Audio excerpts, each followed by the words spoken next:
ప్రతిరోజు కోట్లాది భక్తులు దర్శించుకునే శ్రీ వెంకటేశ్వర స్వామికి ఒక ప్రత్యేక సువాసన ఎందుకు వస్తుందో తెలుసా? ఆ దివ్య పరిమళం వెనుక ఉండి పునుగుపిల్లి తైల రహస్యం.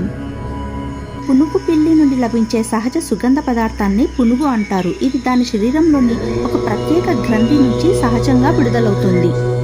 ఈ తైలాన్ని తయారు చేసేందుకు పునుగుపిల్లిని ప్రత్యేక సంరక్షణ కేంద్రంలో పెంచుతారు. పునుగుపిల్లి నుండి సహజంగా లభించే పునుగు సేకరిస్తారు.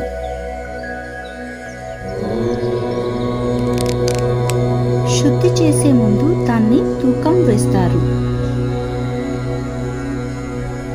శుద్ధి కోసం రాళ్ల రోకలితో మెల్లగా నూరుతారు. దీనిని నువ్వుల నూనె లేదా కొబ్బరి నూనెతో కలుపుతారు. మంట మీద మరిగించి సారాన్ని తీస్తారు. శుభ్రమైన వస్త్రంలో వడగట్టుతారు. సీసాలలో నింపుతారు. పునుగుపిల్లి తైలాన్ని సమర్పించడం వల్ల లక్ష్మీదేవి అనుగ్రహం లభిస్తుందని, ఇంట్లో ఐశ్వర్యం సిద్ధిస్తుందని భక్తుల నమ్మకం. గోవింద గోవింద.